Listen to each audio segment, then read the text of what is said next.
जय माँ, जय जय माँ। श्री जीवन सूत्र अध्यात्म सत्संग के 69वें दिवस के इस पावन सत्र में आप सबका खूब खूब स्वागत है। परमात्मा का पावन मंगल विधान हम सबका मंगल कर रहा है। परमात्मा के चिंतन, परमात्मा के मनन, परमात्मा के स्वरूप का विचार, परमात्मा से मिलन का विचार, ये सारी चीजें अपने अंतःकरण में आ रही है। ये भगवान की हम सब लोगों पर कृपा है, विशेष कृपा कह सकते हैं। कृपा नहीं, यूं तो अनेकों अनेक प्राणियों में वही जीव बसता है जो मानव तन में है, लेकिन मानव तन की विशेषता है कि इसमें मनुष्य तन पाने के बाद जीवात्मा प्रभु को प्राप्त कर सकती है, ईश्वर को प्राप्त कर सकती है, नारायण को प्राप्त कर सकती है।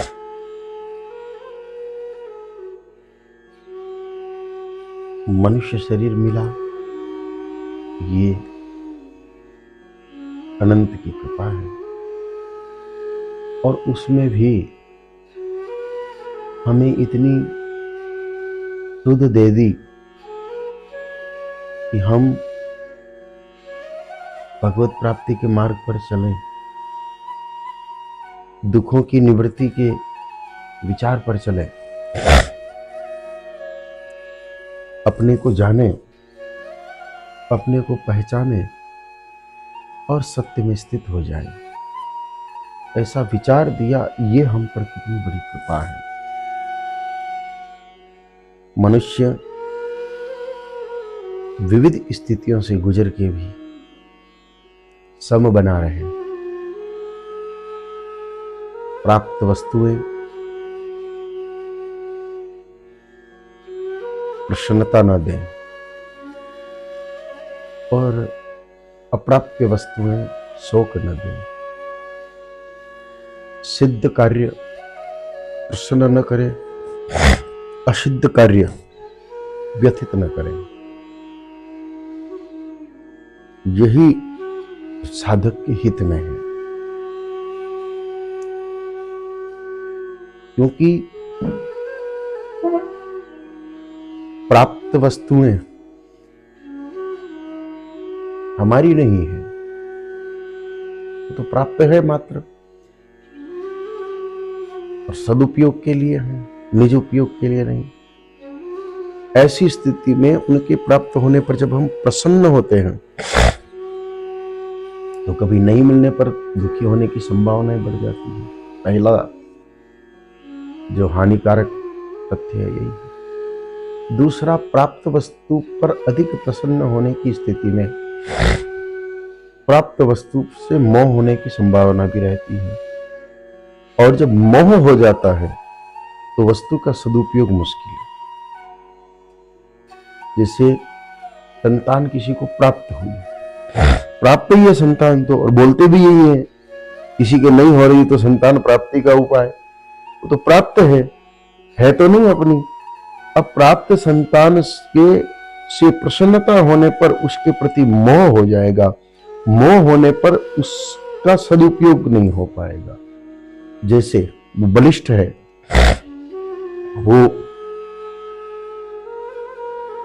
राष्ट्र रक्षा में लग सकता है, गौ रक्षा में लग सकता है, नारी रक्षा में लग सकता है, प्राणी रक्षा में लग सकता है, लेकिन मोह होने पर जब पिता उसे अपना मान लेगा, प्राप्त नहीं मानेगा, तो उससे जो सदकार्य होना चाहिए था, प्राणी रक्षा का, गौ रक्षा का, मानव रक्षा का, नारी रक्षा का, राष्ट्र रक्षा का, वो कार्य में उसको जाने ही नहीं देगा। रोक देगा। रोक दिया इसका मतलब सदुपयोग नहीं हुआ, सदुपयोग नहीं हुआ इसका मतलब हमारी तरफ से कर्तव्य पालन नहीं हुआ, हमारी तरफ से कर्तव्य पालन नहीं हुआ इसका अर्थ यह हुआ कि हमारा जो रास्ता था प्रभु तक जाने का वो रास्ता बंद हो गया। इसलिए प्राप्त वस्तु को अपना मानने की गलती और फिर प्रसन्न होने की जो गलती है उसका परिणाम यह होगा कि अंत में साधक अपने वास्तविक मार्ग से भटक जाएगा। इसलिए साधक का मूल मार्ग बना रहे, इस हेतु जो कुछ प्राप्त हुआ है उस प्राप्त वस्तु को प्राप्त होने पर प्रसन्न नहीं होना है।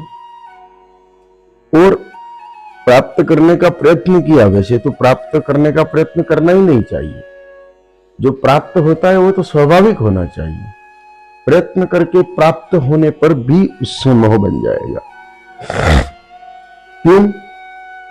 क्योंकि प्रयत्न करने पर, प्राप्त होने पर मन में ये भाव आएगा कि मैंने इतनी मेहनत की और उसके बाद मिला है तो मैं इसे कैसे छोड़ दूं, मैं इसका कैसे अपने लिए उपयोग न करूं। मेहनत तो मैंने की है, मैंने मेहनत की है तो मेरे लिए उपयोग करूंगा। इसलिए प्राप्त होने वाली चीजों को प्राप्त ही रखना चाहिए, उनके लिए प्रयत्न नहीं करना चाहिए, क्योंकि प्रयत्न करने पर वो बंधन का कारण बन जाएगा। शब्द ही प्राप्त होना है जो सहजता का प्रतीक है। आप लोगों ने देखा होगा कई बार, जैसे संतान की बात चल रही थी, प्राप्ति की तो वही चर्चा कर लेते हैं। किसी के सहज संतान होती है और वो संतान बीमार हो जाए तो उपचार तो कराता है, लेकिन उसको लेकर के आदमी व्यथित नहीं होता है बहुत अधिक।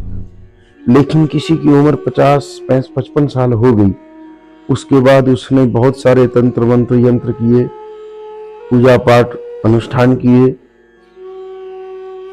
औषधि उपचार दवाई की, और फिर बड़े प्रयत्न करने के बाद बच्चा हुआ। अब वो बच्चा बीमार हो जाए तो वो माता पिता बहुत ज्यादा व्यथित हो जाते हैं। अरे राम, इतनी मेहनत की, बुढ़ापे में इतना पूजा पाठ किया, इतना जप तप व्रत किया, इतना डॉक्टरों के पास घूमे, इतना साधु संतों के पास घूमे, इतनी दवाइयां खाई, इतना रुपया खर्च किया, तब जा करके कहीं ये बच्चा हुआ और बीमार हो गया। जैसा आप लोगों को जानकारी में होगा कि राजा चित्रकेतु ने बहुत प्रयत्न किया तब उनको बच्चा हुआ, यज्ञ किया था, उसके बाद बच्चा हुआ, और उस बच्चे को जहर दे दिया गया था और वो मर गया। तो राजा चित्रकेतु जो स्वयं ज्ञानी था वो भी मोहवश, क्योंकि अधिक प्रयास करने से पुत्र प्राप्त हुआ था, इसलिए मोहित होकर के दहाड़े मार मार के रोने लगा और साथ ही साथ मूर्छित भी होने लगा। ये स्थिति हो जाती है अत्यंत प्रयास के बाद प्राप्त होने के कारण। तो जो प्राप्त होती है वस्तुएं उसके लिए प्रयास नहीं करना चाहिए। तो क्या हम श्रम नहीं करें? नहीं, श्रम अलग चीज है। श्रम सेवा के लिए करने का है। श्रम तो मानव को करना है, मानव को प्रमादित तो किसी भी स्थिति में रहना नहीं है, श्रम करना है, ये बात बिल्कुल सत्य है। लेकिन श्रम का उद्देश्य सेवा होना चाहिए। अगर हमको प्रभु चाहिए तो, नहीं तो संग्रह के लिए बहुत लोग श्रम कर रहे हैं। कोई धन संग्रह के लिए, कोई सुवर्ण संग्रह के लिए, कोई मान प्रतिष्ठा संग्रह के लिए बहुत मेहनत कर रहे हैं लोग, लेकिन वो सेवा नहीं है। मान प्रतिष्ठा संग्रह कर ली तो भी सेवा नहीं है।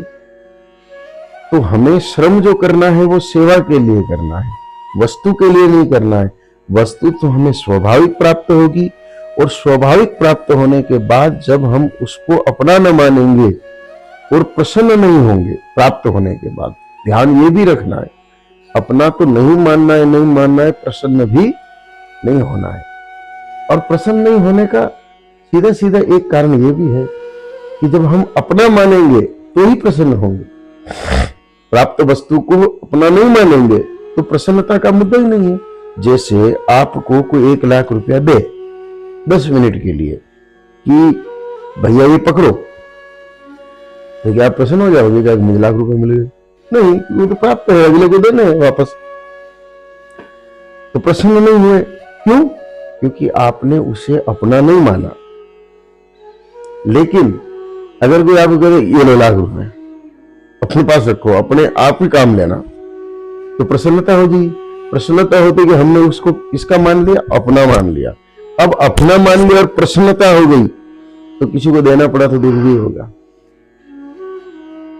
अपने लिए उपयोग करेंगे ऐसा भाव मन में आ जाएगा, और ऐसा करते ही कि हमारे प्रभु प्राप्ति का जो मार्ग है वह बाधित हो जाएगा। भगवत प्राप्ति का जो मार्ग है वह मार्ग हमारा बाधित हो जाएगा। इसलिए हमें कोई भी वस्तु प्राप्त होने की स्थिति में प्रसन्नता व्यक्त करनी नहीं है, अंदर भी प्रसन्न होना नहीं, सम रहना है, एकदम सम।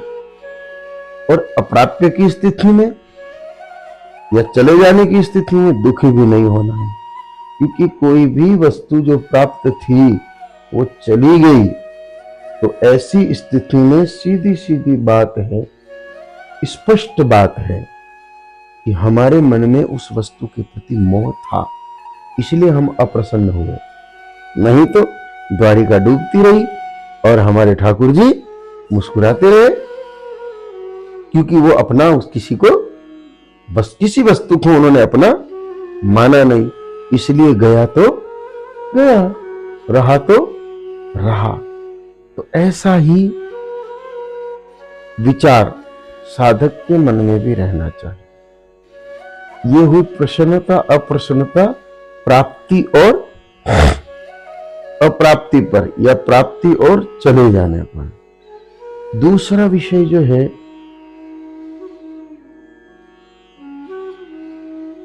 हम प्राप्त वस्तु को जब अपना मानते हैं और प्रसन्न होते हैं, तो उसमें अपना मानने के कारण, प्रसन्न होने के कारण एक अहंकार का भाव पैदा हो जाता है। एक अहम भाव पैदा हो जाता है कि ये मेरा है, वस्तु को मेरा मानते ही ये। अब कड़ी बड़ी अद्भुत जुड़ी हुई है। किसी वस्तु को मेरा मान करके उसमें अहंकार करते ही के शरीर में भी मैं पने का अहंकार पैदा हो जाता है कि मैं शरीर हूं, और मैं शरीर हूं मानते ही के जैसे हम ये मान बैठते हैं कि मैं शरीर हूं, समझ लीजिए कि हमारे और परमात्मा के बीच जो जीव और शिव की एकता होनी थी, जो आत्मा और परमात्मा की एकता होनी थी, उस एकता में बाधा पहुंच जाएगी, बाधा पड़ जाएगी। इसलिए जीव शिव की एकता में बाधा न पड़े, इस कारण हमें प्राप्त वस्तु के प्रति अहंकार भी नहीं रखना है। और अहंकार नहीं रखना है तो उसको मेरी नहीं मानना है। मेरी नहीं मानना है तो फिर किसी भी वस्तु के आने पर प्रसन्नता और जाने पर शोक नहीं होना चाहिए। ये तो हो गया प्राप्त वस्तु का विषय। अब बात आती है सिद्धि असिद्धि की। वस्तु का विषय आता है तो प्राप्त अप्राप्त अथवा प्राप्त और नष्ट। सिद्धि असिद्धि जो विषय है यह कार्य के लिए लागू होता है, वो होता है वस्तु के लिए, और सिद्धि असिद्धि किसके लिए लागू होता है? कार्य के लिए। तो हम कोई कार्य कर रहे हैं, उस कार्य को करते करते हमें ये लगे कि सिद्ध हो गया, और सिद्ध होने पर स्पृहा हो गई, प्रसन्नता होगी कि वाह भाई हम तो जीत गए, हमने ये कार्य कर लिया, हमसे ये कार्य हो गया। ऐसा होते ही कि समझ लीजिए कि हम एक पराजय की तरफ बढ़ गए। प्रभु के पास जो जाने का हमारा रास्ता था हमने खुद ही हमारे द्वारा बंद कर दिया, क्योंकि जो कुछ सिद्ध है वो भी स्वतः ही सिद्ध है, हमारे कारण नहीं है, क्योंकि हम तो करता ही नहीं है। और भोक्ता ही नहीं है। जीव तो कर्ता भोक्ता है ही नहीं। हाँ, अगर वो अपने को प्रभु से अलग मानता है तो कर्ता भोक्ता बन जाता है, और अगर अविनाशी का अंश मानता है तो फिर जीव में कहीं कर्ता भोक्ता वाला भाव रहता नहीं है। अब कर्ता भोक्ता का भाव ही नहीं है तो सिद्धि किसकी? जब मैंने किया ही नहीं और मैं उसको भोगने वाला ही नहीं हूं तो सिद्धि किसकी? वो तो स्वतः सिद्ध था, और जो स्वतः सिद्ध था वह फिर हमें अहंकार नहीं देगा। जैसे रात्रि भर से एक अभियान चल रहा था कि जिन गो भक्तों को तस्करों ने घेर लिया, उन पर प्रहार किए और वो बड़ी विचित्र स्थिति में फंसे हुए थे, उन गोभक्तों को युक्तिपूर्वक धीरे धीरे करके वहां से उन दुष्टों के, दुर्जनों के बंधन से मुक्त करवा दिया। एक सामान्य प्रयास था। उसमें भी शक्ति है कि जो प्रयास भाई बहनों के द्वारा किया गया वो कितना सफल हुआ ये ईश्वर ही जाने। वो स्वतः निकल पाए या प्रयास से निकले ये भी ईश्वर जानता है, पर सिद्ध हो गया। अब सिद्ध होने की स्थिति में हम ये विचार कर ले, युवा आनंद आ गया, वो तो काम हुआ। ये होते ही के अहम पैदा हो जाएगा कि हुआ का मतलब हमने किया है, वो हमारे द्वारा हुआ है। हमारे द्वारा हुआ है तो वो क्या पैदा करेगा? हमें अहंकार पैदा करेगा, और अहंकार बंधन का कारण बन जाएगा। इसलिए यहां पर यह बात भी ध्यान रखनी आवश्यक है कि किसी भी कार्य के सिद्ध हो जाने पर स्पृहा नहीं होनी चाहिए। समझ गए? हम अगर स्पृहा करते हैं तो हमारा प्रभु प्राप्ति का मार्ग बाधित हो जाता है। और असिद्धि होने पर शोक भी नहीं होना चाहिए। सहज जो प्रयास है मंगल विधान के माध्यम से होने वाले और सेवा के लिए श्रम, प्राप्त देह से तो सेवा के निमित्त श्रम कराने का भाव मन में रखना है और विश्वास रखना है प्रभु के मंगल विधान पर। तो जो सिद्ध नहीं हुए उसमें हमें यह विचार करना है कि अभी इसमें ईश्वर की इच्छा नहीं थी और हमारे सेवा प्रयासों में कोई कमी रही होगी तो हम और करेंगे, लेकिन हम शोकग्रस्त क्यों हो? क्योंकि शोकग्रस्त होते ही के पुनः प्रयास नहीं हो पाएगा, और शोकग्रस्त होते ही के प्रभु की, क्योंकि मंगल विधान की कमी नजर आएगी। शोकग्रस्त कब होगा? जब लगेगा कि मंगल विधान ठीक नहीं था। तो मंगल विधान ठीक नहीं था तो फिर मंगल विधान के जो मालिक हैं उन पर संशय पैदा होगा, और उन पर संशय होते ही कि दूरी अपने आप बढ़ जाएगी। जैसे रात्रि को कुछ दुर्जन भाव रखने वाले राजनीतिज्ञों और उनकी आज्ञा पालने की मजबूरी वाले सुरक्षा कर्मियों के द्वारा कुछ गोभक्तों को पुलिस अभिरक्षा में ले लिया गया। प्रयास हुआ लेकिन वो मुक्त नहीं हो। ये असिद्धि लगती है कि भाई हम उनको छुड़ा नहीं पाए। वो सज्जन गोभक्त थे, गोसेवक थे, जिन्होंने निष्काम भाव से अपने स्वयं के व्यय से दूर दूर से इसलिए गए थे कि ब्रह्मवश कुछ लोगों के द्वारा भ्रमित होने के कारण, सच्चाई नहीं जानने के कारण जो गोवंश वध के लिए जा रहा था उसको रोकने के प्रयत्न के लिए गए। उनका हेतु तो सेवा था, लेकिन वो अंदर रह गए। अब रह गए तो प्रयत्न हुआ पर सिद्धि नहीं मिली तो यहां पर शोक करने की आवश्यकता नहीं। शोक तब होता जब हमें लगे कि मैं कर रहा हूं और सफलता नहीं मिली। यहां तो हो रहा है वो मंगल विधान के द्वारा हो रहा है, और जो मंगल विधान के द्वारा हो रहा है वो उसकी असिद्धि होने पर हम शोक करने वाले कौन होते हैं? अतः हमें शोक नहीं करना चाहिए, शोक नहीं करना चाहिए। हम जब शोक नहीं करेंगे तो पुनः सेवा का प्रयत्न प्रारंभ हो जाएगा और उस समय विवेक भी काम करेगा, बुद्धि भी काम करेगी। शोकग्रस्त अवस्था में जीव विवेक शून्य हो जाता है, उसकी बुद्धि कुंठित हो जाती है, क्या करें क्या नहीं करें कुछ समझ में नहीं आ रहा है, सब व्यर्थ है, ऐसी फिर स्थिति पैदा हो जाती है। तो असिद्धि में भी किसी भी प्रकार का शोक न करना, यह साधक का सहज गुण होता है। तो यहां पर प्रभु की मंगल कृपा है कि हम लोगों को प्रभु ने सेवा, सुमिरन और साधना के लिए चुना है कि तुम सेवा भी करो, सुमिरन भी करो और अपने को जानो, अपने को पहचानो, जिससे तुम मुझ तक पहुंच पाओगे। तो यह पहुंचने का जो मार्ग है उसमें हमें प्राप्त अप्राप्त में प्रसन्नता अप्रसन्नता, सिद्धि असिद्धि में स्पृहा शोक, उन स्थितियों से बाहर निकालने का कार्य जो है वह पावन कार्य श्रीमद् भगवद गीता सहजता से करती है। तो वही सहजता बनी रहे, उसके लिए हम गीता जी के प्रथम अध्याय के 14वें श्लोक पर विचार कर रहे थे। आज 14वें श्लोक का चौथा सत्र है। आइए एक बार 14वें श्लोक का हम उच्चारण करके समझते हैं।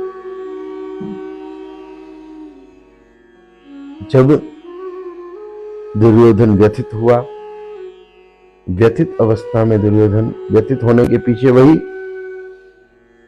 असिद्धि की कल्पना, दुर्योधन के व्यथित होने के पीछे असिद्धि की कल्पना थी कि मैं विजय प्राप्त नहीं कर पाऊंगा, ऐसा मन में बैठ गया था। व्यथित होकर के वह विष्णु जी के समीप गया और विष्णु जी को सुनाते हुए उसने सब योद्धाओं को कहा कि इनकी रक्षा करिए। विष्णु जी उसकी स्थिति को देख करके और प्रसन्न करने के लिए, व्यथा मिटाने के लिए उन्होंने शंख बजाया। उनके शंख बजाते कि भ्रमित अवस्था में युद्ध प्रारंभ हो गया है, ऐसा सोच करके कौरव सेना ने भी शंख और अन्य वाद्य यंत्र बजाए। उनके बजते ही खे उनको उचित उत्तर देने के लिए,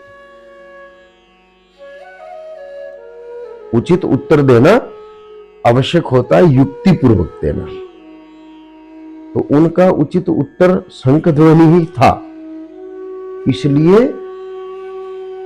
भगवान श्री कृष्ण ने और उनके प्रिय अर्जुन ने, दोनों ने दिव्य शंख बजाए। कहां बैठकर? श्वेत घोड़ों से जुते हुए महान तेजोमय रथ पर स्थित होकर।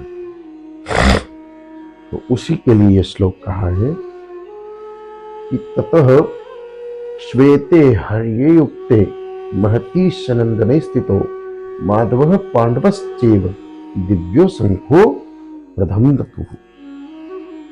यहां पर शब्द आया है माधव और दूसरा शब्द आया है पांडवश्चैव। माधव का अर्थ मां, यहां लक्ष्मी जी का प्रतीक है। मां यहां देवी का प्रतीक है और धव यानी उनके पति, उनके स्वामी। माधव शब्द का अर्थ यहां लक्ष्मी जी के स्वामी से है। भगवान श्री कृष्ण जी को लक्ष्मी जी का स्वामी बताया। लक्ष्मी जी का मतलब श्री। श्री का अर्थ केवल मात्र धन नहीं होता है। लक्ष्मी शब्द आते ही के, श्री शब्द आते ही के, अधिकांश साधकों के मन में भी एक चित्र उभरता है कि कमल के फूल पर खड़ी एक देवी जिनके हाथ में कलश है और ऐसे सिक्के गिर रहे हैं। जो चित्र बना दिया वही चित्र सामने आता है, परंतु वास्तविकता यह है, सत्य यह है कि लक्ष्मी का अर्थ उस समृद्धि में से है जो मानव के संपूर्ण कल्याण के लिए है।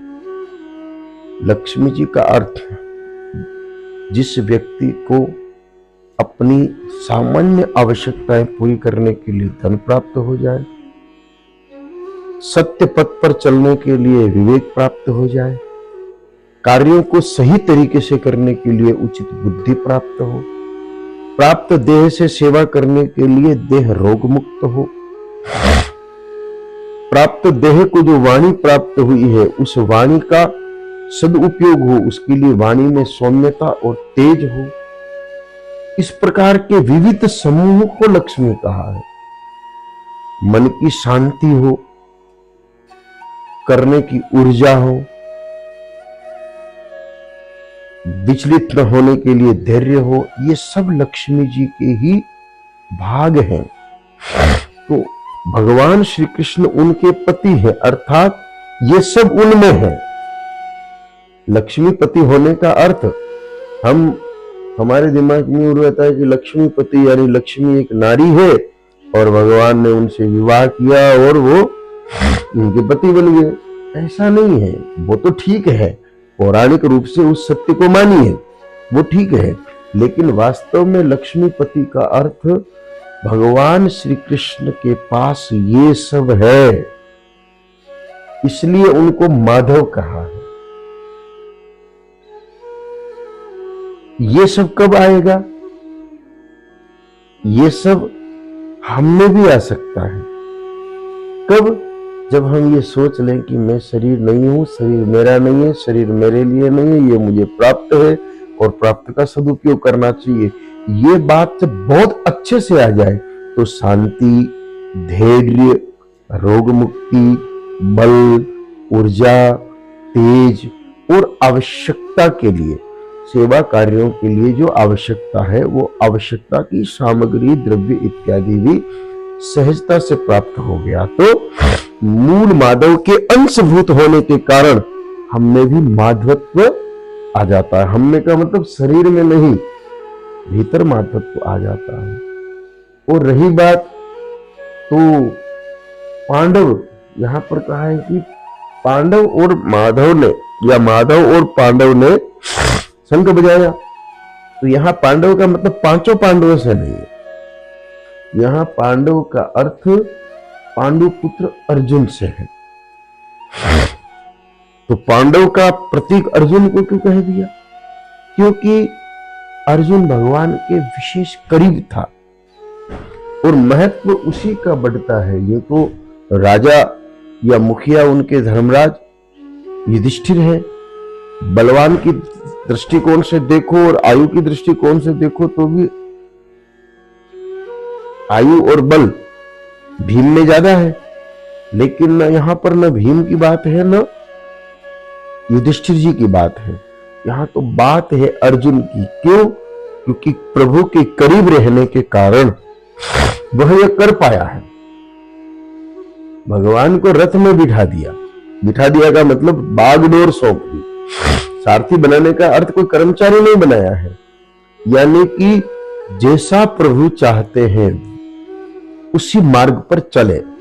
भगवान को सारथी बनाने का अर्थ जिस मार्ग पर भगवान ले जाना चाहते हैं, यानी कि प्रभु का मंगल विधान ले जाना चाहता है, लोक हितकारी, जन हितकारी कार्यों में अहंकार रहित होकर के, स्पृहा शोक रहित होकर के, ममता रहित होकर के, निष्काम होकर के हम मंगल विधान के कार्यों में लगे रहे, उसके लिए प्रभु ही मार्गदर्शन दिखाने वाले हैं।